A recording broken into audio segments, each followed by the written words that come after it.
Knit रीनीट, knit रीनीट, ये दो question आज के प्रेजेंट टाइम पर सबसे ज्यादा पूछे जाने वाले क्वेश्चन है। बच्चे मुझे बार बार कॉल कर रहे हैं, अलग अलग सोर्स से मुझको मेल कर रहे हैं या मुझसे कनेक्ट हो रहे हैं और पूछ रहे हैं कि अभी सर नीट 2025 पर जाएं या रीनीट की हम लोग वेट करें, क्योंकि अभी भी 8 जुलाई का जो टाइम है उसमें काफी टाइम है और बच्चा वहीं उलझा हुआ है कि यार इतने दिनों में क्या हो जाएगा। अब दूसरी बात यह कि इनमें से किन किन पॉइंट्स को हमें जरूरी है कि हम ध्यान रखें। दूसरी बात, रोज रोज नई नई खबर आ रही है कि वहां पर इतने लोगों को पकड़ा गया, वहां ये हुआ, इतने लोगों ने इतना स्कैम किया। तो बच्चे का दिमाग खराब है कि वो करे क्या। अब दो तरह के बच्चे इसमें है। अभी मैं उन बच्चों की बात करूं उससे पहले देखिए अभी खबर आई है, रिसेंट खबर है कि निट में 15 लाख लेकर डमी कैंडिडेट बने मेडिकल स्टूडेंट, और उस मेडिकल कॉलेज के 10-10 छात्र छात्राओं को पकड़ा गया है, उनको बुलाया गया, जिनमें से 8 छात्रों को तो जमानत मिल गई और 2 को अभी भी कस्टडी में हूं। तो ऐसी न्यूज अक्सर मिल रही है, हमारा दिमाग खराब हो रहा है और हम दो तरह से सोच रहे हैं। एक तो वो बच्चे जिनका निट में सिलेक्शन हो चुका है और वो इस उम्मीद से हैं कि हमारी काउंसलिंग हो जाएगी, अब क्या होगा। और दूसरे बच्चे जिनको सिलेक्शन नहीं हुआ है, जिनको लगता है कि इसमें बड़ी धांधली हुई, स्कैम हुआ है और इसमें जो ट्रांसपेरेंसी वो नहीं रही, कई प्रॉब्लम्स हैं इसमें। तो ये निट दोबारा होना चाहिए और निट के पक्ष में। और यहां पर इस तरह हो भी गया है कि दो तरह की पिटीशन इसमें लग चुकी है। एक तो उन बच्चों ने लगाई जिनको लगता है कि रीनिट होना चाहिए, निट में स्कैम हुआ है और रोज ये न्यूज आ रही है इसमें कुछ ना कुछ दाल में काला है, दाल काली है। दूसरी बात, जिन बच्चों का सिलेक्शन हो चुका है उन्होंने पिटीशन लगाई है कि रीनिट नहीं होना चाहिए और हमारी काउंसलिंग प्रोसेस को आगे बढ़ाना चाहिए। अब इस बीच में दोनों तरह के स्टूडेंट पिस रहे हैं और जो लोग गलत काम करते हैं वो तो कर चुके हैं, ठीक है, और परेशान स्टूडेंट हो रहे हैं। अब इस कंडीशन में आप क्या करें कि इसको डील कैसे करें। तो मैं तो यही कहूंगा बच्चों आपसे, क्या पॉजिटिव रहे, अपने आप को बिल्कुल हर तरह से पॉजिटिव रखें। जिनका सिलेक्शन हो गया है वो भी, जिनका नहीं हुआ है और जो स्कैम मानते हैं इसमें कुछ गड़बड़ियां हुई है, ठीक है, तो उनको लगता है, तो उन बच्चों की भी हम साथी हैं। अब इसमें सोचना क्या है और करना क्या है उस पर हम ध्यान दें। एक सबसे बड़ा क्वेश्चन तुम्हारे दिमाग में यही आता है कि हम करें क्या, हम रीनीट के साथ जाए, ठीक है, या नीट 2025 की तैयारी करें। तो हम उसी बात पर आ रहे हैं। ये मेरा आपका जो चैनल है, मेरा क्या आपका ही चैनल है, और अभी इसको 1 महीने ही लॉन्च किए हुआ है। और आपके एमईक्यू सर आप जानते हैं बहुत पुराने हैं, कोटा में मैं 2013 से स्टडी करा रहा हूं और यूट्यूब पर आप मेरे कई लेक्चर्स दे सकते हैं। लेकिन ये मेरा पर्सनल चैनल है जो मैंने आप लोगों के लिए लॉन्च किया है, ताकि आपका मेरा कनेक्शन लंबे टाइम तक बना रहे और आपको बेहतरीन नीट से रिलेटेड कंटेंट बायोलॉजी और केमिस्ट्री का मिलता रहे। चलिए बच्चों, अब मेन मुद्दे की बात पर आते हैं जिसके लिए हमने ये लेक्चर या ये क्लास ली है। तो इसमें हमको ध्यान देना है कि अब बच्चे के मन में एक क्वेश्चन आ रहा है कि यार सर हम करें क्या, हम रीनीट की तरफ जाएं या हम नीट 2025 के बारे में सोचें। तो कुछ की पॉइंट्स को मुझे डिस्कस करना बहुत जरूरी है आप लोगों से। अब सबसे पहले तो नीट 2024 के बच्चों के लिए एक सजेशन है कि जिन बच्चों ने नीट 2024 का एग्जाम दिया है और उनके मार्क्स 650 से ऊपर है, 650 से ऊपर है, ठीक है, एक तो वो स्टूडेंट है, वो स्टूडेंट थोड़ा सा वेट कर लें 8 जुलाई का, ठीक है, और उस वेट के साथ अगर आप पढ़ना चाहते हैं तो पढ़ सकते हैं, वेल एंड गुड है। लेकिन इनका 650 से ऊपर मार्क्स है, उनके लिए एक सजेशन है कि वो मस्त रहें, स्वस्थ रहें और थोड़ा सा 8 जुलाई तक का वेट कर लें। जिनके मार्क्स 620 और 650 के बीच में है और जो 620 से भी नीचे है, वो स्टूडेंट के लिए मेरा एक सजेशन है कि वो स्टडी स्टार्ट कर दे। स्टडी स्टार्ट कर दे। मैं ऐसा क्यों बोल रहा हूं, क्योंकि देखिए 8 जुलाई को सुप्रीम कोर्ट का डिसीजन आएगा और उसमें हो सकता है कि ये हियरिंग और भी आगे बढ़ जाए। हम तो उम्मीद कर रहे हैं कि 8 जुलाई को फाइनल डिसीजन हो जाए कि रीनीट होनी है या नहीं होनी है। अब अगर रीनीट सुप्रीम कोर्ट हो सकता है ऑर्डर दे दे या ऐसी कंडीशन बन जाए और उसी डेट पर ही ये फैसला हो जाए कि रीनीट होगा, तो भी एग्जाम कंडक्ट कराने में 1 से 1.5 महीना लगेगा, ठीक है। टाइम गैप कितना होगा प्रिपरेशन के लिए हमारे पास, 1 से 1.5 महीने का गैप होगा। और 1 से 1.5 महीने के गैप में हम तैयारी कर कैसी करें और किस तरह से करें ताकि हमारा काम हो जाए। तो सबसे पहली बात तो ये कि वो लोग जो रीनीट के सपोर्ट में, उनके सपोर्ट में बात कर रहा हूं मैं, कि वो पहले ये बात देख ले कि हमारा स्कोर कितना है। 6500 से ऊपर का स्कोर फिर तो नो प्रॉब्लम। लेकिन अगर आपका स्कोर इससे नीचे जा रहा है, 620 से 650 का स्कोर भी है या 620 से नीचे का भी स्कोर है, तो आप एक काम कर सकते हैं कि अपनी प्रिपरेशन स्टार्ट कर दें। अगर मान लीजिए रीनीट हुआ और रीनीट का एग्जाम हुआ और वो 8 जुलाई की हियरिंग में ऐसा कोई फैसला आता है, तो फिर हमारे पास भी एनटीए भी एग्जाम को कराने के लिए 1 से 1.5 महीने का टाइम तो लेगा ही, इतना ही प्रिपरेशन का टाइम मिलेगा हमको। तो इस प्रिपरेशन के टाइम में हमको क्या करना चाहिए, ठीक है, और उस चीजों को अगर हम ध्यान दें तो इस टाइम में हम लोगों को सबसे पहले अपनी जो पीसीबी है उसमें बायो के लिए एनसीईआरटी जो है, उस एनसीईआरटी को लाइन टू लाइन एक बार, जितने भी आपने उस बुक में जितने भी मार्क किए थे उन सबको एक बार वापस देख लीजिए। उन सभी मार्कों को एक बार देख लीजिए। कोई भी ऑनलाइन कोचिंग की जरूरत नहीं है, किसी भी अलग तरह के नोट्स की जरूरत नहीं है। आपको सब उसी कंटेंट को, उसी चीजों को लेकर चलना है जिसमें आपने 2000 के चॉइस की तैयारी की थी, ठीक है। नए पर जाएंगे तो मामला बिगड़ जाएगा। हमारी एक गंदी आदत होती है कि हम पुरानी चीज पर कॉन्फिडेंस ही रखते हैं फिर नई की तरफ चले जाते हैं। अभी आपको नई की तरफ नहीं जाना है। अगर रीनीट होती है तो मैं ये बात कर रहा हूं आप लोगों से, ठीक है, अगर रीनीट होती है तो आपको मैं इसलिए ये बात कर रहा हूं, तब आप ऐसा कर सकते हैं, ठीक है। अपनी बायोलॉजी की जो एनसीईआरटी बुक है उसको एक बार फिर खंगाल लीजिए, एक एक जो आपने अंडरलाइन किया उसको देख लीजिए। अपने शॉर्ट नोट्स और ट्रिक्स की जो भी आप लोगों ने यूज किए हैं पीसीबी में, फिजिक्स, केमिस्ट्री, बायोलॉजी में, वो यूज कर लीजिए।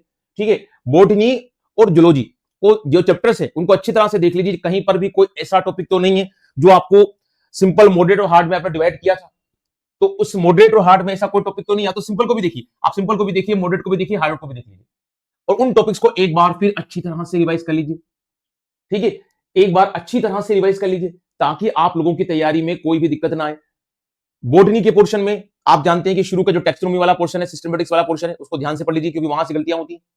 ठीक है, सिस्टमेटिक्स क्या है, टेक्सोनोमी क्या है, टेक्सोनोमिकल टूल्स क्या है, ठीक है, एल्गी क्या है, fungi, bryophyta, pteridophyta, gymnosperm, angiosperm वाला पार्ट, और जो चैप्टर जो है, और नॉन कोडेड कोडेड एनिमल वाला जो टेक्सोनोमी का चैप्टर है, वो एनाटॉमी वाले क्वेश्चन पे ध्यान रख लीजिए। अब जो कंसेप्चुअल पार्ट होता है, simple simple part, plant physiology, animal physiology, ठीक है, वो जल्दी याद हो जाता है, तो वो जल्दी से वो रिवीजन कर जाता है, तो जल्दी जल्दी उस पर रिवीजन में कोई दिक्कत इतनी आती नहीं है। ठीक है, और जो नंबर्स हैं, डाटाज हैं, जैसे इकोलॉजी एनवायरमेंट वाला चैप्टर है, उसको अलग से ध्यान रखिए। फूड प्रोडक्शन वाला चैप्टर है, ह्यूमन वेलफेयर वाला, उसको अलग से तरह से तैयार कीजिए। ऐसे ही केमिस्ट्री की जो प्रिपरेशन है आपकी, केमिस्ट्री में प्रोडक्ट टेबल और प्रोडक्ट टेबल से रिलेटेड चैप्टर एसपीडीएफ ब्लॉक, और केमिस्ट्री की पूरा जो प्रोडक्ट टेबल है उसको याद कर लीजिए। इधर से आप लोगों का कौन सा पोर्शन है, फिजिकल केमिस्ट्री का पोर्शन है, सॉलिड स्टेट हट चुका है। उसके बाद जो चैप्टर्स है हम लोगों के, हमारा सॉल्यूशन है, केमिकल काइनेटिक्स है, ठीक है, इलेक्ट्रोकेमिस्ट्री है, इनको एक साथ पढ़िए। और उसके साथ आप लोगों का डी ब्लॉक और कोऑर्डिनेशन कंपाउंड्स को एक साथ कंप्लीट कर लीजिए। ऑर्गेनिक केमिस्ट्री का जो पोर्शन है हम लोगों का, ऑक्सीजन वाले कंपाउंड, नाइट्रोजन वाले कंपाउंड, ये कंपाउंड को एक साथ पढ़िए, और जो फिजिकल केमिकल रिएक्शन से रिएक्शन मैकेनिज्म है उनको एक साथ याद कीजिए। ठीक है, जो मेन अपने रिएक्शन लिखी थी उनको भी याद कर लीजिए। अब बचता है हमारा बायोमोलिक्यूल्स वाला चैप्टर, जो बायोलॉजी वाला पोर्शन है, वो लास्ट की जो चैप्टर है ऑर्गेनिक केमिस्ट्री के, उनको तैयार कीजिए। ज्यादा कुछ तो है नहीं हम लोगों के पास। ठीक है, 11 की जो केमिस्ट्री है उसका स्पेशली ध्यान रखिए, क्योंकि वहां से हम लोग कई बार चीजों को भूल जाते हैं और जाते हैं, तो उसको थर्मोडायनेमिक्स वगैरह जितने भी चैप्टर्स हैं हमको ध्यान से पढ़िए। तो जो जो आपके पोर्शन है, आप इनऑर्गेनिक, ऑर्गेनिक और फिजिकल में केमिस्ट्री को डिवाइड कर लीजिए, ऐसी केमिस्ट बॉटनी को, और जूलॉजी में आप अलग अलग टॉपिक को डिवाइड करके एक बार वापस उसी तैयारी को रिकॉल कर लीजिए। क्योंकि ये 1 से 1.5 महीने का टाइम मिल जाता है तो अच्छी बात है। मान लीजिए रीनीट नहीं होती तब भी ये तैयारी आपकी कहीं नहीं जाएगी, ये तैयारी नेट 2025 में काम आएगी बच्चों। तो ऐसी गलती नहीं करना है अपन को। कौन सी गलती, कि अगर अपन ये सोच रहे हो कि यार चलो अपन क्यों तैयारी करें, इतनी मेहनत की है, फ्रस्ट्रेशन भी होता है कई बार कि इतनी मेहनत की है, तैयारी की है, अब क्या करें, अब वापस की तैयारी बोल रहे हैं एमक्यू सर, तो अरे काम आएगा बच्चों ये। अब कोई भी प्रिपरेशन कभी भी जाया नहीं जाती है, तो प्रिपरेशन तो कर ले। अगर रीनीट हुई तो एकदम एग्जाम होगा और आप लोग एक दिन चुक जाएंगे, है ना। तो अपनी तैयारी को स्टार्ट कर दें और वहां रुके नहीं आप लोग। अगली बात जो हमको ध्यान देनी, फिजिक्स। फिजिक्स तो मेरे लिए भी अनजान है, मैं बायो और केमिस्ट्री को डील करता हूं, तो मुझे उसी को मालूम रहता है। ठीक है, तो वो आप अपने अकॉर्डिंग उसमें भी सेम तरीके से चैप्टर को डिवाइड कीजिए, और जो जैसे चैप्टर है वैसे की वैसे उनको शॉर्ट नोट्स, अपनी शॉर्ट नोट्स जो अपनी बुक है एनसीईआरटी की वो, ठीक है, और जो न्यूमेरिकल प्रैक्टिस है केमिस्ट्री और बायो की, जहां जहां जैसे करनी है वो कर लें, डेरिवेशंस को एक बार और देख लें, और अपनी तैयारी को अच्छी तरह से एक बार और रिकॉल कर लें, ताकि 1 से 1.5 महीने का जो टाइम मिलता है वो काफी कम टाइम पीरियड होता है।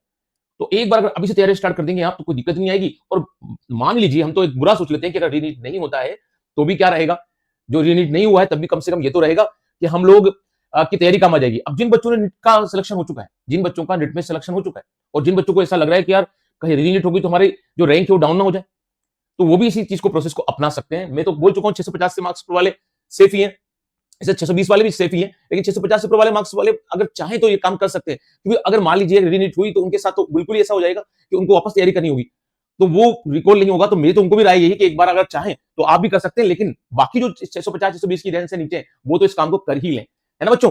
अगली बात कि भाई अब मैं क्या करना चाहता हूं कि भाई मैं नेट 2025 की तैयारी करना चाहता हूं। मुझे तो रीनीट की बात तो खत्म हो गई, अब नेट 2025 की तैयारी करना चाहता हूं। तो नेट 2025 का ट्रैक वही है जो होना चाहिए। हम अगर बायो की बात करते हैं तो हमारी एनसीईआरटी की जो बुक है ना, उसकी लाइन टू लाइन स्टडी हमको करनी है। ऑनलाइन प्लेटफॉर्म सबसे सस्ता, सबसे बढ़िया है, सबसे सस्ता और सबसे बढ़िया प्लेटफॉर्म है। अपने घर में, अपने रूम में बैठकर आप पढ़ाई कर सकते हैं, बिना मोबाइल में फालतू चीज देखे ऑनलाइन आराम से अपना काम कर सकते हैं।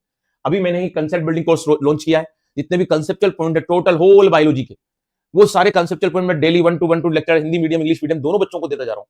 ठीक है, क्योंकि मेरा भी बहुत बिजी रहता है शेड्यूल पढ़ाने वढ़ाने का, तो मैं उस शेड्यूल से निकालकर फिर मैं ऑनलाइन क्लासेस के लिए आप लोगों के लिए टाइम निकालता हूं। उसके बाद एमसीक्यू, जितने भी एमसीक्यू सोल्व करने हैं वो एमसीक्यू सोल्व कीजिए, और पीवाईक्यू तो आपको करनी ही है। पीवाईक्यू के लिए मैं एक बात फिर बोल दूं कि जो बच्चे रीनीट की तैयारी कर रहे हैं वही पीवाईक्यू जितने ज्यादा हो सके सोल्व करें। और रीनीट के लिए मैं आपसे तो बात तो कर चुका हूं, लेकिन अगर नीट 2025 की तैयारी करनी है तो मेरे साथ अलीन बायोलॉजी के साथ आप पक्के जुड़े, ठीक है, और मेरे चैनल के साथ जुड़े रहें, सब्सक्राइब करें इसको, क्योंकि ये तो मैं कहता नहीं हूं अक्सर, लेकिन करना चाहिए आप लोगों को। ठीक है, नया नया चैनल है, आपको प्यार की बहुत जरूरत है और प्यार देते रहिए आप। ठीक है, उससे मुझे मोटिवेशन मिलता है और आगे से आगे मैं न्यू लेक्चर्स को बनाऊंगा। ठीक है, और काफी अनुभव है हम लोगों को, काफी साल से पढ़ा रहे हैं। ठीक है, 24+ ईयर हम लोगों को पढ़ाते हुए हो चुके हैं, और कोटा फैकल्टी रहे हैं तो हर चीज को समझते हैं। और एक बिजी शेड्यूल्स में इन क्लासेस को मैं आपके सामने रखता हूं, तो मुझे उम्मीद ये है कि आप इन पॉइंट्स के साथ नीट 2025 के साथ जुड़ जाइए। ऑनलाइन कोर्स मेरे साथ में जुड़े रहिए। कोई भी आपको बायोलॉजी में कहीं प्लेटफॉर्म पे जाने की जरूरत नहीं है। मेरे ही प्लेटफॉर्म पे आप लोगों को मैं पीडीएफ नोट्स वगैरह सब अवेलेबल कराऊंगा। प्ले स्टोर पर भी इन चीजों को अवेलेबल कराऊंगा ताकि आप वहां से भी इन चीजों को ले सकें। ठीक है बच्चों, तो इन नीट 2025 के जितने भी एस्पायरेंट्स हैं वो तो यही काम करें, अपनी एनसीईआरटी बुक को ले लें बायोलॉजी की, ऑनलाइन स्ट्रेटेजी बना लें और मेरे साथ जुड़े रहें। एमसीक्यू सोल्व करते रहें, जितने भी एमसीक्यू क्वेश्चंस होते हैं मैक्सिमम क्वेश्चन मैं भी करूंगा सोल्व आपको अलग अलग कोर्सेज में। और पीवाईक्यू को अच्छी तरह से देखें और पीवाईक्यू में उन क्वेश्चन पे कंसेप्ट न उलझे जो बहुत पुराने क्वेश्चन है और प्रेजेंट सिलेबस पे नहीं है। तो हम टोटल ओवरऑल इन चीजों को देखते हुए बात ये समझ गए होंगे कि हम अब एक ट्रैक में चलें और उस ट्रैक के अकॉर्डिंग ही हमारी तैयारी करें। हम आउट ना हो, हमारा काम है स्टूडेंट का पढ़ना, ये काम हमारा चलता रहेगा। जब हम एमबीबीएस करेंगे, कई बच्चों के मेरे पास फोन आते हैं जब एमबीबीएस करते हो कि सर हमारे एमबीबीएस के दौरान बहुत पढ़ाई करना पड़ती है, इतनी पढ़ाई करती है। कोई पीजी की तैयारी कर रहा है बच्चा, मुझसे कहता है कि सर इतनी पढ़ना पड़ता है यार। अभी मैं कुछ 2 दिन 3 दिन पहले मैं डॉक्टर के पास था, मेरा स्टूडेंट है वो। मैंने उससे खुद पूछा कि यार क्या है सर, बहुत स्टडी करनी होती है। ठीक है, मेरे काफी स्टूडेंट्स डॉक्टर्स हैं, काफी, और ऑल इंडिया में बाहर भी हैं, और उनसे कंटिन्यूस कांटेक्ट होता है, तो मेहनत तो करनी होती है बच्चों। आज मैं टीचर हूं तो मुझको भी मेहनत करनी होती है। मैं अलग अलग प्लेटफॉर्म पे स्टडी कराता हूं और मेरे अलग अलग जो है चैनल्स हैं, तो मैं तो अपना काम कर ही रहा हूं। हमें भी 24 घंटे काम करना होता है। सॉरी ज्यादा बोल गया है ना, 18 घंटे तो या 16 घंटे तो हमें को भी काम करना होता है। ठीक है, तो आप भी कोशिश करें कि होपलेस ना हो, अपनी तैयारी रखें। और रीनीट के लिए अगर आपको बिल्कुल आप होपफुल हैं तो तैयारी करते रहें, और 1.5 महीने 1 महीने का टाइम मिलेगा हमें, तो इसके लिए अभी से तैयारी चालू कर दें। अगर नहीं भी हुआ रीनीट तो 2025 की तैयारी में प्रिपरेशन में काम आ जाएगा। पॉजिटिव रहे बच्चों, अब जो हो गया सो हो गया। ठीक है, जो बात गई वो खत्म हो चुकी है, और आप तैयारी जारी रखें। तो मिलेंगे कोई न्यू इन्फॉर्मेशन के साथ, और कंसेप्ट बिल्डिंग कोर्स में मेरे साथ जुड़े रहे बच्चों, अच्छी अच्छी उम्मीदों के साथ। मैं वो करता हूँ कि जो हर बच्चों को जो भी होगा अच्छा होगा, जो हमारे लिए अच्छा होगा वही ईश्वर करेगा। और बिल्कुल अपना धैर्य, अपना पैशन बनाए रखें बच्चों। कल मिलते हैं बच्चों न्यू क्लास के साथ। Good day and good bye.